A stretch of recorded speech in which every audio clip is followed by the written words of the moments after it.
Good morning class. आज हम अपना नया सेकंड चैप्टर स्टार्ट करने वाले हैं जिसका नाम है इलेक्ट्रोस्टैटिक पोटेंशियल एंड कैपेसिटेंस। सो पहले let me give you a quick introduction कि हम क्या चीज को आज स्टार्ट कर रहे हैं। ओके सो जैसे कि हमने मैकेनिक्स जब स्टार्ट किया था स्टूडेंट्स, तो मैकेनिक्स के अंदर भी हमने दो तरह से मोशन को स्टडी करा था। पहले तरीके में क्या था, हमने वेक्टर क्वांटिटीज के जरिए जो है चीजों को समझने का प्रयास करा था। फॉर एग्जांपल जिसके अंदर हमने जो है काइनेमेटिक्स था हमारा। काइनेमेटिक्स के अंदर हमने फोर्सेस की बात करी थी, सॉरी फोर्सेस कह रहा हूं मैं, काइनेमेटिक्स के अंदर हमने जो है वेलोसिटीज की बात करी थी, एक्सेलरेशंस की बात करी थी। उसके बाद जब डायनामिक्स की बात कर रहे थे तो डायनामिक्स के अंदर हमने फोर्सेस की बात भी ज्वाइन कर ली थी उसके अंदर। ठीक है, इसके बाद अपना एक सेकंड पार्ट हमने स्टार्ट करा था इसी तरह के मोशन की स्टडी के अंदर ही हमने, जिसके अंदर हमने स्केलर क्वांटिटीज को स्टडी करना स्टार्ट करा था। इस चैप्टर के अंदर हमने जो है वर्क्स की बात करी थी, एनर्जीज की बात करी थी, पावर्स। ठीक है, तो इस तरह के टॉपिक्स की हम बात कर रहे थे। सिमिलरली ये वाला पार्ट भी कुछ वर्क एनर्जी पावर की तरह ही है। ओके सो इस पार्ट के अंदर भी हम लोग जो अपना अभी चार्जेस की स्टडी कर रहे हैं, तो इस चैप्टर के अंदर हम लोग चार्जेस के अंदर स्केलर क्वांटिटीज की स्टडी करने का प्रयास करेंगे। Can you understand this part? So ये जस्ट है, जैसे कि चैप्टर का नाम आपको दिख रहा है इलेक्ट्रोस्टैटिक पोटेंशियल एंड कैपेसिटेंस। तो आपने जो ग्रेविटेशन चैप्टर के अंदर ग्रेविटेशनल पोटेंशियल एनर्जी और ग्रेविटेशनल पोटेंशियल निकाला था, तो लगभग सिमिलर से कंसेप्ट हम इस चैप्टर के अंदर डेवलप करेंगे इलेक्ट्रोस्टैटिक्स के लिए। Okay so first of all, क्योंकि हमारा चैप्टर ही क्या नाम से ही पता लग रहा है इलेक्ट्रोस्टैटिक्स है, स्टैटिक्स मतलब एट रेस्ट, तो ज्यादातर जिक्र किसका होगा? जब भी रेस्ट के ऊपर चीजें होती है, रुकी हुई चीजें होती है, तो पोटेंशियल एनर्जी का जिक्र ज्यादा होता है, और मोशन के अंदर चीजें होती हैं तो काइनेटिक एनर्जी का जिक्र होता है ऑफ कोर्स। सो इस चैप्टर के अंदर हम लोग क्या करेंगे, इस चैप्टर के अंदर हम लोग पोटेंशियल एनर्जी या फिर पोटेंशियल की बात करेंगे। इसके अलावा जो आपने 10th क्लास के अंदर अगर आपने ध्यान दिया हो तो उस टाइम पे आपने पोटेंशियल डिफरेंस नाम की एक चीज पढ़ी थी। ठीक है, जब कभी भी करंट को फ्लो करना होता है तो एक पोटेंशियल डिफरेंस की जरूरत होती है, तो उस कंसेप्ट को साथ साथ डेवलप करेंगे। ठीक है, सो इसके अलावा एक डिफरेंट चीजों का पोटेंशियल निकालने की कोशिश करेंगे। ठीक है, फॉर एग्जांपल एक पॉइंट चार्ज का पोटेंशियल हो सकता है, डाइपोल और सिस्टम ऑफ चार्जेस का पोटेंशियल निकालना पड़ सकता है हमें, तो हम लोग उसकी कोशिश करेंगे। अब सिस्टम ऑफ चार्जेस जो है ये थोड़ा सा, इसके लिए जैसे हमने पिछले पार्ट के लिए एक सुपरपोजिशन प्रिंसिपल को डेवलप करा था, superposition principle for the electric fields, इस तरह से यहाँ पे superposition principle for the potentials भी डेवलप होगा। सो वो चीज हम लोग यहाँ करेंगे। सिमिलरली जैसे हमने ग्रेविटेशन चैप्टर के अंदर potential energy stored in system के अंदर कितनी पोटेंशियल एनर्जी स्टोर्ड होती है, वही सेम काइंड ऑफ कंसेप्ट यहाँ पे भी यूज होगा हमारा। सिस्टम के अंदर कितनी इलेक्ट्रोस्टैटिक पोटेंशियल एनर्जी स्टोर्ड होती है। इसी तरह से हमने जो ग्रेविटेशन चैप्टर के अंदर के किसी दूसरे पार्टिकल के ग्रेविटेशनल फील्ड के अंदर जब एक चार्ज पार्टिकल रखा होता है तो उसकी कितनी पोटेंशियल एनर्जी हो जाती है, उसी तरह से किसी एक्सटर्नल इलेक्ट्रिक फील्ड के अंदर कोई चार्ज पार्टिकल रखा है तो उसकी कितनी पोटेंशियल एनर्जी होगी, तो वो भी यहाँ पे हम लोग डेवलप करेंगे। ठीक है, इस तरह से डाइपोल को अगर एक्सटर्नल इलेक्ट्रिक फील्ड में रखे तो क्या होगा, तो अभी तक आप एक पार्ट तो पढ़ चुके हैं इसके अंदर कि भाई जब भी एक एक्सटर्नल इलेक्ट्रिक फील्ड में डाइपोल को हम लोग रखते हैं तो उसके साथ में क्या होता है, उसके अंदर जो है वो एटलीस्ट उसके ऊपर एक टॉर्क लगता है एंड वो रोटेट हो जाता है, अगर यूनिफॉर्म इलेक्ट्रिक फील्ड है तो। अगर नॉन यूनिफॉर्म इलेक्ट्रिक फील्ड है, जैसे कि एक पॉइंट चार्ज का होता है, तो उस टाइम पे एक टॉर्क भी लगता है उसके अंदर, प्लस साथ ही साथ उसके ऊपर एक फोर्स भी लगता है। ओके सो वही चीज हम लोग यहाँ पे डेवलप करेंगे। क्या हम पोटेंशियल एनर्जीज की टर्म्स में भी इसको समझ सकते हैं क्या? सो ये वाला हमारा first part of the chapter है। ठीक है, इसके अलावा भी कई सारी चीजें हैं चैप्टर के अंदर जो है वो हम साथ साथ ही इसी के अंदर डेवलप करेंगे। जैसे एक टॉपिक आएगा इक्विपोटेंशियल सरफेस। इक्विपोटेंशियल सरफेस नाम से पता लग रहा है, इक्वी मतलब इक्वल, पोटेंशियल मतलब पोटेंशियल, तो वो सरफेस जिसके ऊपर पोटेंशियल कांस्टेंट हो, हर एक पॉइंट पे सेम पोटेंशियल हो, तो ऐसे सरफेसेस को हम लोग क्या बोलते हैं, इक्विपोटेंशियल सरफेस बोलते हैं। तो उस कंसेप्ट को डेवलप करेंगे इस चैप्टर में हम लोग, इस फर्स्ट पार्ट में अपने। ठीक है, फिर एक इलेक्ट्रिक फील्ड और पोटेंशियल के बीच में रिलेशन क्या होता है स्टूडेंट्स, तो वो वाला पार्ट भी इसी के अंदर आएगा। तो this will be the first part of your chapter. Second part में हम लोग कैपेसिटेंस वाले टॉपिक पे जाएंगे, उसका अभी मैं आपको जिक्र नहीं कर रहा, उसके बारे में हम जब ये वाला पार्ट हो जाएगा तभी हम इस कैपेसिटेंस वाले पार्ट की तरफ बढ़ेंगे। उसके लिए हमें जो है कंडक्टर्स की प्रॉपर्टीज को स्टडी करना पड़ेगा, इंसुलेटर्स की प्रॉपर्टीज को स्टडी करना पड़ेगा, तो वो सब चीजें हम लोग इसी चैप्टर के अंदर ही साथ साथ डिवेलप करते जाएंगे। तो बहुत इंपॉर्टेंट चैप्टर है, बहुत ही इजी चैप्टर है, साथ साथ डिवेलप करने की कोशिश करेंगे। अपने सेल्फ स्टडी को नहीं छोड़ना स्टूडेंट्स। क्या आपके पास में जो बुक है उससे आपको साथ के साथ आपको रीड जरूर करते जाना है, ताकि जो है अपना एक फ्लो मेंटेन होता रहता है। अगर आप डेली की डेली चीजों को करते जाएंगे तो एक फ्लो मेंटेन होता रहेगा आपका। अदरवाइज क्या रहता है कि भाई अगर चीजें पाइल अप हो जाती हैं तो वो हमारे लिए बहुत ही डिफिकल्ट हो जाता है उनको टैकल करना उनके साथ में। तो जितना ज्यादा साथ के साथ चीजों को करेंगे उतना ज्यादा वो बेटर होती जाएंगी हमारे लिए। ओके, तो फर्स्ट पार्ट की तरफ अपने बढ़ रहे हैं इलेक्ट्रोस्टैटिक पोटेंशियल वाले पार्ट के लिए। ओके, तो सबसे पहले जो है मैं इस चैप्टर को डिवेलप कैसे करने वाला हूं, क्योंकि इस चैप्टर में और ग्रेविटेशन चैप्टर में एक बहुत ज्यादा सिमिलैरिटीज रहेंगी आपकी। देखो ध्यान से कैसे कि ग्रेविटेशन के केस में फोर्स का फॉर्मूला था Gm1m2 अपॉन r का स्केल। सिमिलरली जो चार्जेस होते हैं, कूलम फोर्स जो है उसके अंदर भी अगर हम देखें तो कूलम लॉ के according F is equal to K Q1 Q2 by R का स्क्वायर। एक तो कांस्टेंट का डिफरेंस है, उसमें G कांस्टेंट होता है, इसमें K कांस्टेंट होता है। दूसरा, उसमें जो काम मास कर रहे हैं उसमें ये काम चार्जेस कर रहे हैं। तो एक सिमिलैरिटी तो है फॉर्मूलाज के अंदर। तो अगर फॉर्मूलाज में अगर सिमिलैरिटी है स्टूडेंट्स, सो हम क्या कर सकते हैं, जो हमारे कंसेप्ट जो हमने ग्रेविटेशन में डेवलप कर रखे हैं उनको क्या एज इट इज यूज कर सकते हैं, थोड़ा बहुत मॉडिफाई करना पड़ेगा। तो हम वही चीज को अभी स्टार्ट करते हैं। तो जैसा कि हमें पता है electrostatic force is a kind of conservative force. अब कंजर्वेटिव फोर्स क्या होता है ये चीज भी भूल चुके होंगे कुछ बच्चे, तो नो वरीज। कंजर्वेटिव फोर्स का मतलब क्या होता है बेटा, कि अगर हमने देखो कंजर्वेटिव फोर्स बड़ी साधारण सी बात है कि जैसे ग्रेविटेशनल फोर्स है, ग्रेविटेशनल फोर्स में आपने मान लो ये हमारी अर्थ है, ठीक है। इस अर्थ के ग्रेविटेशनल फील्ड में आपने क्या करा, एक पॉइंट चूज कर लिया ए और दूसरा पॉइंट चूज कर लिया बी। ओके, अब आप मान लो किसी भी पॉइंट ए से किसी भी पॉइंट बी तक आप जा रहे हैं, ठीक है। सो लेट अस से क्या आप हो सकता है ए से बी इस पाथ के थ्रू चले जाएं, हो सकता है आप इस पाथ के थ्रू जाएं और हो सकता है आप इस पाथ के थ्रू जाएं, ठीक है। तो कंजर्वेटिव फोर्स होने का मतलब क्या है कि जब वर्क डन है that will B path independent. Okay, path independent मतलब चाहे आप इन तीनों में से किसी भी रास्ते से जाएं ए से बी में, work done by the gravitational field will remain the same. Okay, so इसी similarly work done by you against gravitational field will also be the same. Okay, क्योंकि दोनों एक दूसरे के अगेंस्ट का मतलब ये होता है कि आप उसके अपोजिट डायरेक्शन में इक्वल अमाउंट ऑफ फोर्स लगाएं। तो अगर ग्रेविटेशनल फोर्स जो है वो कंजर्वेटिव है तो उसके अगेंस्ट लगने वाला जो अमाउंट ऑफ फोर्स है वो भी कंजर्वेटिव हो जाएगा, ठीक है। तो आपके दिमाग में ये भी कभी कभी क्वेश्चन आ सकता है, तो फिर जो है जब मान लो अर्थ है तो अर्थ में अगर मुझे मान लो कि एक पॉइंट यहां से किसी हवा में दूसरे पॉइंट बी तक मैं किसी चीज को लेकर जा रहा हूं, तो अगर मैं अलग अलग पाथ के जरिए जाऊंगा तो मुझे वर्क डन सेम तो नहीं करना पड़ता, अलग अलग वर्क डन करना पड़ता है। तो अगेन इस हमारे आइडिया में ही दिक्कत है। देखो कैसे कि जब मैं ए पॉइंट से बी पॉइंट की तरफ जा रहा हूं, ठीक है, और मैं वर्क डन बाय मी निकाल रहा हूं मैं, तो उस टाइम पे क्या होगा, जो वर्क डन होगा that will be against so many different kind of things. कैसे, एक तो ग्रेविटेशन के अगेंस्ट मैं वर्क डन कर रहा हूं, दूसरा एयर रेजिस्टेंस के अगेंस्ट भी वर्क डन कर रहा हूं मैं, तीसरा हो सकता है किसी और विस्कस ड्रैग के अगेंस्ट कर रहा हूं, किसी फ्रिक्शन फोर्स के अगेंस्ट भी काम कर सकता हूं मैं। सो मुझे किसके अगेंस्ट का वर्क डन देखना, मेरे पास में 3-4 चीजें आ गई, एयर ड्रैग के अगेंस्ट भी हो सकता है, फ्रिक्शन के अगेंस्ट भी हो सकता है और ग्रेविटेशन के अगेंस्ट तो है ही, ठीक है।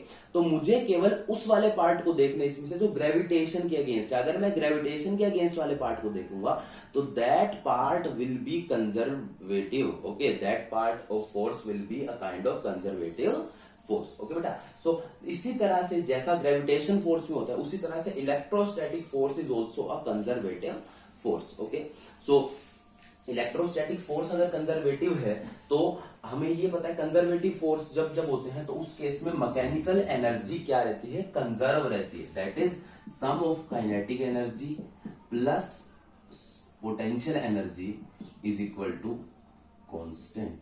ये प्रॉपर्टी जो है हमें ध्यान रखनी है, इसका आगे हमें यूज होने वाला है, दैट इज वाई। ठीक है, तो इलेक्ट्रोस्टैटिक फोर्स क्योंकि कंजर्वेटिव है तो उसके केस में kinetic energy plus potential energy जो है वो कांस्टेंट रहेगी। ये चीज का हमें हमेशा याद रखना है। इससे रिलेटेड आगे, अभी तो नहीं, थोड़े टाइम के बाद जब ये चैप्टर आप कर रहे होंगे बीच में, आपको इस कंसेप्ट की रिक्वायरमेंट आएगी। ओके, सो इस चैप्टर के अंदर हम ज्यादातर किस चीज को डील करेंगे? ज्यादातर हम लोग डील करेंगे हम लोग पोटेंशियल एनर्जी के साथ में, क्यू पोटेंशियल एनर्जी के साथ साथ में, क्योंकि इस वर्ड की बात है इलेक्ट्रोस्टैटिक जब भी चार्जेस रेस्ट के ऊपर है तो पोटेंशियल एनर्जी ज्यादा होंगी। ठीक है, सीधी बात है, पोटेंशियल एनर्जी तो ड्यू टू पोजीशंस होती हैं तो उस टाइम पे, और रेस्ट के ऊपर होती है, और काइनेटिक एनर्जी तो इसके अंदर होंगी नहीं क्योंकि रेस्ट के ऊपर चीजें हैं, तो पोटेंशियल एनर्जी के बारे में ही जिक्र हमें ज्यादा करना पड़ेगा। ओके, तो सबसे पहले अपने टॉपिक पे आते हैं इलेक्ट्रोस्टैटिक पोटेंशियल एनर्जी के ऊपर।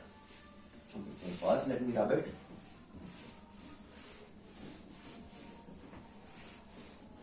तो बेटा साथ साथ इन चीजों को बुक से जरूर एनसीईआरटी से रीड करते चलना है। Okay, electrostatic potential energy, electrostatic potential energy. इस क्वांटिटी को हम लोग यू से रिप्रेजेंट करते हैं। ओके, सो क्या चीज होती है इलेक्ट्रोस्टैटिक पोटेंशियल एनर्जी बेटा? कि जैसे मान लो आपके पास में ये एक चार्ज पार्टिकल है कैपिटल क्यू अमाउंट का। ओके, इसके सेंटर से किसी एक और चार्ज है स्मॉल क्यू। मुझे क्या करना है कि अगर ये आर डिस्टेंस के ऊपर है तो आर डिस्टेंस के ऊपर होने की वजह से इसके अंदर कितनी पोटेंशियल एनर्जी स्टोर्ड है। जैसे कि ग्रेविटेशन फील्ड में भी ये होता है ना कि आप अर्थ के सेंटर से कितने ज्यादा डिस्टेंस के ऊपर है तभी आपकी पोटेंशियल एनर्जी निकलती है। तो उसी तरह से कि आप इस चार्ज पार्टिकल के सेंटर से जो स्मॉल क्यू आर डिस्टेंस के ऊपर है तो उसके अंदर कितनी पोटेंशियल एनर्जी स्टोर्ड होगी। ठीक है, तो हम समझने की कोशिश करते हैं क्या चीज है। तो फर्स्ट ऑफ ऑल इसको जैसे मैंने आपको ध्यान आ तो इस कंसेप्ट को हमने छोटी क्लासेस के अंदर, पिछली क्लास के अंदर भी करा है। ठीक है, तो इसकी पोटेंशियल एनर्जी निकालने के लिए मैंने क्या करा कि मेरे पास इनिशियली मैंने मान लेता हूं कि इस चार्ज को इन्फिनिटी के ऊपर रखा हुआ है। इन्फिनिटी से स्मॉल क्यू चार्ज को मैं इस पॉइंट पी तक लेकर आ रहा हूं। ओके, इस पूरे प्रोसेस में जितना भी मैंने वर्क डन करा, ठीक है, that work done will be stored as the potential energy. Can you understand this part? ये टॉपिक हमने पिछली क्लास में पढ़ा है। सो अब इसके बारे में लिखते हैं। तो इट इज इक्वल टू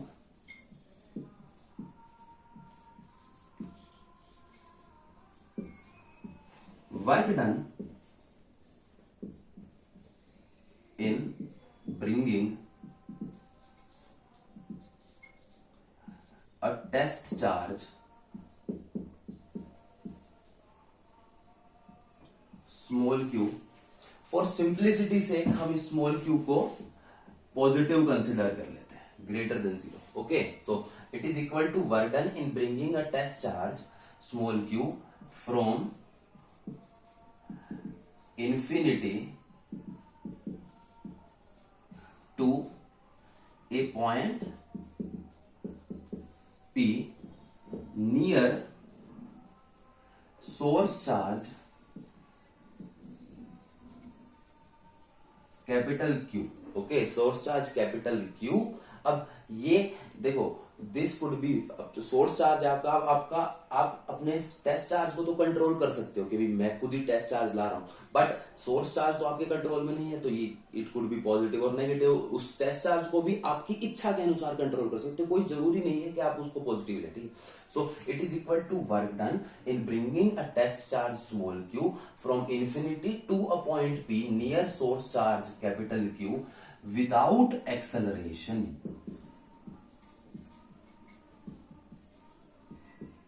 ये वर्ड बहुत इंपॉर्टेंट है। ओके, कि work done in bringing a test charge, एक इंफिनिटी से P तक इस स्मॉल क्यू चार्ज को लाने में मैंने जितना भी वर्क डन करा, और कैसे ला रहा हूं मैं इंफिनिटी से P तक, इसको विदाउट एक्सेलरेशन लाने में मैंने जितना ही वर्क डन करा, that work done will be stored as the potential energy inside the system, अब क्या बात है इस, ये बात इंपॉर्टेंट है कि क्या पोटेंशियल एनर्जी सिर्फ स्मॉल क्यू की है? जी नहीं, स्मॉल क्यू, ये जो पोटेंशियल एनर्जी है ये इन दोनों की है, इस पूरे सिस्टम की है, ठीक है। So this is the called the electrostatic potential energy. Okay, so इसके लिए एक फॉर्मूला डेवलप कर लेते हैं। जैसे कि हमें पता है वर्क डन, अब देखो ये जो फोर्स लगाएगा क्या वो कांस्टेंट फोर्स होगा? क्यों कांस्टेंट नहीं होगा पहली बात तो, या फिर क्यों कांस्टेंट होगा? तो जैसा कि मुझे पता है कि F इज इक्वल टू के Q1 Q2 बाय में R का स्क्वायर। अगर मैं इन्फिनिटी से P पॉइंट पर लेकर आ रहा हूं तो सीधी सी बात है अलग अलग पॉइंट के ऊपर R की वैल्यू मुझे अलग अलग मिलने वाली है। तो जो फोर्स, जो इलेक्ट्रिक फोर्स है दैट विल बी डिफरेंट। तो मुझे उसको काउंटर बैलेंस करना है तो मुझे अलग अलग अमाउंट ऑफ फोर्स लगाना पड़ेगा। जैसे इस पॉइंट के ऊपर है मुझे सबसे कम फोर्स लगाना पड़ेगा, ठीक है। इस पॉइंट पे थोड़ा सा ज्यादा होगा, इस पॉइंट पे थोड़ा सा और ज्यादा होगा। तो मतलब एक मुझे एडजस्टिंग काइंड ऑफ फोर्स लगाना चाहिए, self adjusting kind of force, ठीक है। तो work done will be equal to integration external force into displacement, और ये वेक्टर फॉर्म है। ओके, अब एज वी ऑल नो जो मेरा एक्सटर्नल फोर्स होगा वो इलेक्ट्रिक फोर्स के अगेंस्ट काम कर रहा होगा। इन दोनों के बीच में जो रिपल्शन है उसके अगेंस्ट काम करना पड़ेगा, जो ताकि ये फोर्स दोनों आपस में कट के कैंसिल हो जाए, तभी तो विदाउट एक्सेलरेशन होगा ना। दोनों नेट फोर्स इसके ऊपर जीरो लगना चाहिए स्मॉल चार्ज के ऊपर, ठीक है। तो this must be equal to integration minus of electric force dot d, ये आ गया आपके पास में work done. And this work done from bringing this charge particle from infinity to P, तो मैं इसको infinity to P लिख देता हूँ, ठीक है। तो जो से भी दो पॉइंट के बीच की बात हो रही हो वहां पे हम लोग जो है उनके नाम चेंज कर सकते हैं बीच में, from infinity to P।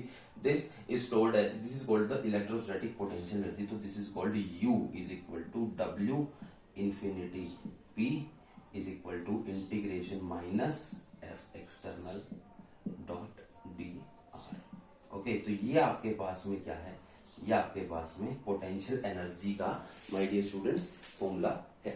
Okay, so similarly जो पोटेंशियल होता था वो क्या होता था पिछली क्लास के अंदर, अभी हो सकता है आपके थोड़ा सा रेडिकल काइंड ऑफ नया हो गया हो ये कंसेप्ट थोड़ा सा, लेकिन इतना नया नहीं है क्योंकि पिछली क्लास में अगर ध्यान से पढ़ा होगा तो, ठीक है। सो क्या चीज है electrostatic potential energy? It is equal to work done in bringing a test charge small q from infinity to point P without acceleration near a source charge capital Q। Without acceleration infinity से P तक लाने में जो work done करना पड़ रहा है that is the electrostatic potential energy. Similarly electrostatic potential energy difference अगर कोई पूछे तो आपसे कि भाई what is potential energy difference, जैसे पोटेंशियल डिफरेंस है वैसे पोटेंशियल एनर्जी डिफरेंस है, तो उस केस में कोई दो पॉइंट्स की बात हो जाएगी। तो मैं इसको एक बार जल्दी से आप इसको नोट डाउन कर ले, तो पोटेंशियल एनर्जी डिफरेंस लिख लेते हैं। अगर ये फॉर्मूला आपको नोट डाउन जल्दी से करना है, इसको ये स्टूडेंट्स। सो अभी हमने क्या पढ़ा था, हमने क्या कर रहे थे हम लोग अभी, work done in bringing a charge particle from infinity to P। तो उस केस में हमारे पास फॉर्मूला क्या था, minus F electric into D R force into displacement. Initial point था हमारा इन्फिनिटी, फाइनल पॉइंट था हमारा P। एक बार ये और नोट कर लेना एक बार, जो भी हमने पिछले पार्ट में भी कर रहे थे, ठीक है, फ्रॉम इन्फिनिटी टू P। अब हमारे पास में अगर मुझे इलेक्ट्रोस्टैटिक पोटेंशियल एनर्जी डिफरेंस निकालना है तो उस सिचुएशन में क्या होगा, मैं इन्फिनिटी से P पे तो नहीं जा रहा, इस बार मैं क्या कर रहा हूं, मैं किसी पॉइंट A से किसी पॉइंट B पे जा रहा हूं। तो it is equal to work done in bringing a test charge small q from point A to point B near some charge capital Q without acceleration. तो इस बार जो है मेरे पास में मतलब क्या है, मैं A से B तक उस चार्ज को लेके आ रहा हूं और इस प्रोसेस में मेरा जितना भी वर्क डन हो रहा है that is told as the potential energy. तो मैं इसको क्या बोल रहा हूँ, work done in bringing from A to B, A B लिखेंगे हम A टू B को, और यहाँ पे होगा डिस्टेंस ऑफ A, यहाँ पे होगा distance of B, RA to RB। So ये हमारे पास में वर्क डन का फॉर्मूला हो गया, और यही फॉर्मूला होगा हमारा पोटेंशियल एनर्जी डिफरेंस का, UAB। Potential energy difference between A and B will be equal to minus FE dot BR from RA to RB। So ये हमारे पास में जो फॉर्मूला हमने पोटेंशियल एनर्जी डिफरेंस का क्रिएट करा है students. So this is the electrostatic potential energy difference. Similarly हमारे पास में एक पोटेंशियल नाम की क्वांटिटी भी होती है और पोटेंशियल डिफरेंस नाम की क्वांटिटी भी होती है, तो उसको भी डेवलप करते हैं साथ साथ में। तो उसके लिए क्या करना पड़ेगा हमें, अब देखो बिल्कुल सेम है, कुछ फर्क नहीं है बेटा, यही चीज तो इंपॉर्टेंट होती है इस कंसेप्ट में कि पोटेंशियल एनर्जी और पोटेंशियल एनर्जी डिफरेंस में इतना ज्यादा लंबा चौड़ा कोई डिफरेंस है ही नहीं। कि यहाँ पे हम स्मॉल क्यू चार्ज को लेके आ रहे थे, इस बार हम स्मॉल क्यू की जगह एक यूनिट पॉजिटिव चार्ज को लेके आने लग जाए तो हमारे पास में पोटेंशियल के कंसेप्ट डेवलप होने लग जाएंगे। ओके, सो वही देखते हैं अब हम। ओके स्टूडेंट्स, सो अब इलेक्ट्रोस्टैटिक पोटेंशियल की बात कर रहे हैं हम लोग। तो ये क्या होगा, इस केस में, पिछले केस में क्या था, हम एक स्मॉल क्यू चार्ज को लेके आ रहे थे, इस बार जो है 1 कूलम के टेस्ट चार्ज को ले आएंगे from infinity to a point P near some charge Q without acceleration. तो अब जैसे पिछले केस में हमारे पास में फॉर्मूला में एक स्मॉल क्यू था, इस केस में 1 कूलम हो गया, तो हम एक तरह से बेसिकली उसको डिवाइड कर रहे हैं स्मॉल क्यू से अपने फॉर्मूला को। So UP divided by VP is equal to UP divided by Q. तो potential energy at point P divided by small Q, ये आपका पोटेंशियल एट पॉइंट पी आ गया। ओके स्टूडेंट्स, सो अब क्योंकि ये पोटेंशियल है तो इसकी एसआई यूनिट आपको पता ही है। एसआई यूनिट क्या होती है इसकी, वोल्ट। ओके, सो एसआई यूनिट इसकी है वोल्ट हमारी इलेक्ट्रोस्टैटिक पोटेंशियल की, और इसकी जो 1 वोल्ट अगर कोई पूछे तो किसके बराबर होगा, UP is joule divided by coulomb. Okay, तो 1 वोल्ट इज जूल पर कूलम। तो ये आपका इलेक्ट्रोस्टैटिक पोटेंशियल है। सिमिलरली इलेक्ट्रोस्टैटिक पोटेंशियल डिफरेंस, ये चीज भी इंपॉर्टेंट है हमारी, तो अब उसको समझते हैं क्या चीज है। Okay students, so now let us do the electrostatic potential difference. इसको हम लोग डेल्टा वी से रिप्रेजेंट करेंगे।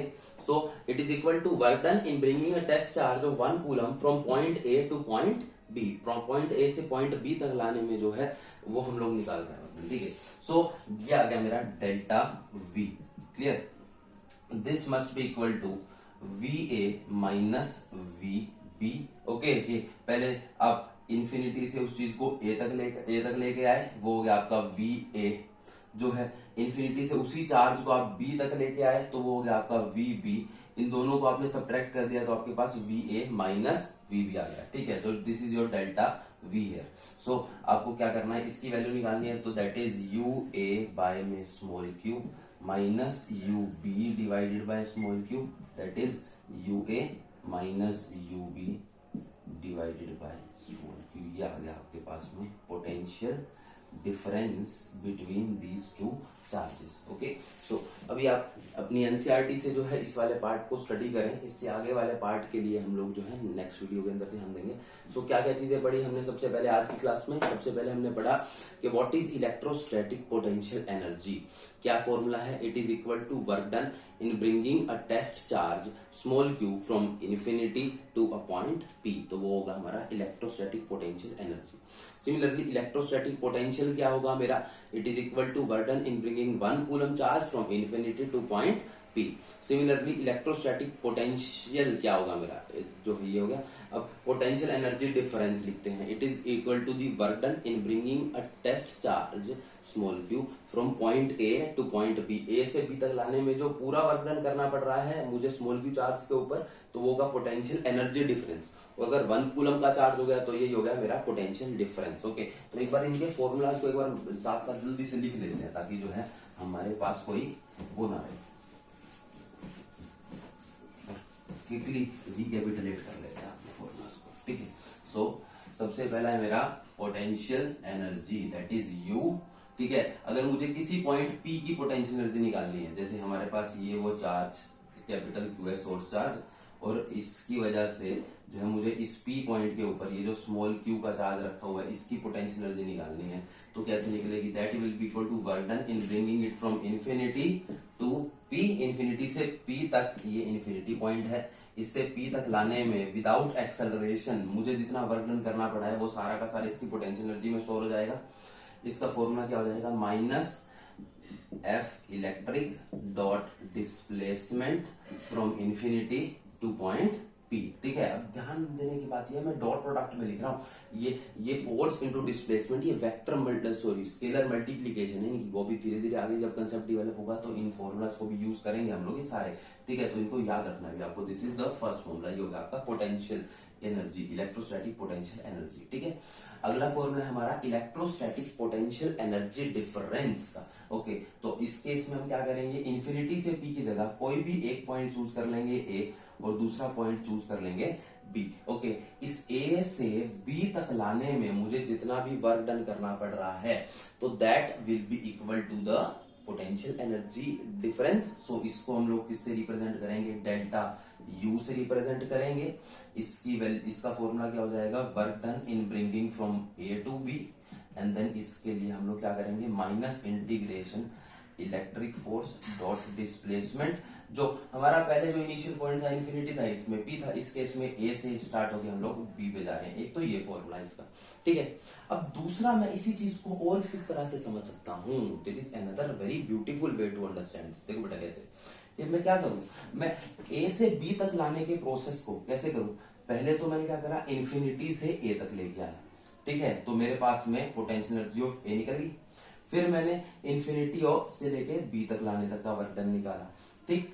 फिर मैंने क्या करा, इन्फिनिटी इन दोनों को सब्ट्रैक्ट कर दिया, तो मेरे पास में क्या आ जाएगी, मेरा पोटेंशियल एनर्जी का क्या डिफरेंस आ जाएगा माय डियर स्टूडेंट। तो वही चीज है यहाँ पे। सो हम लोग उस चीज को भी कंसीडर कर सकते हैं यहाँ पे। तो देखो कैसे, work done in bringing from A to B is equal to minus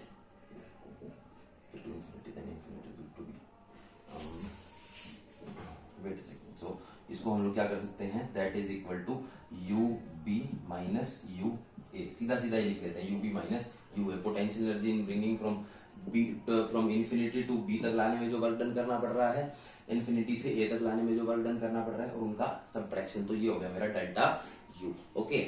similarly जो है मेरे पास में पोटेंशियल का भी फॉर्मूला है, दैट इज द, इसको हम लोग v से रिप्रेजेंट करते हैं, v एट पॉइंट p।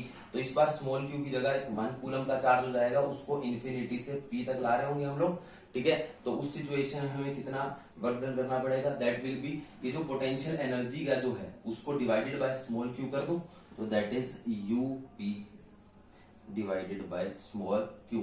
अगर इसी फॉर्मूला के टर्म्स में मुझे अगर लिखना है तो minus integration F external dot displacement divided by small q हो जाएगा from infinity to p, okay. So ये हो गया मेरा vp। इसकी ऐसे यूनिट वोल्ट होती है, ध्यान रखनी है हमें। सिमिलरली जो चौथा पॉइंट है हमारा, फोर्थ पॉइंट है, दैट इज डेल्टा v, वो क्या हो जाएगा, delta u divided by small q। तो उसको हम लोग क्या कर देंगे, ub minus U A divided by में small Q. So this is U B minus U A divided by में small Q, okay. So in case अगर जो है पिछले पार्ट में कुछ हमने इसको अपोजिट लिख दिया, तो आप इसको ठीक भी कर सकते हैं, that is U B minus U A divided by small Q. So ये था हमारा क्या चीज, इलेक्ट्रोस्टैटिक पोटेंशियल वाला पार्ट एंड पोटेंशियल एनर्जी वाला पार्ट। इससे रिलेटेड अगले वाले पार्ट के अंदर हम लोग एक पॉइंट चार्ज की पोटेंशियल एनर्जी और पोटेंशियल निकालेंगे साथ साथ में, और एक डाइपोल की निकालेंगे, okay. Thank you very much.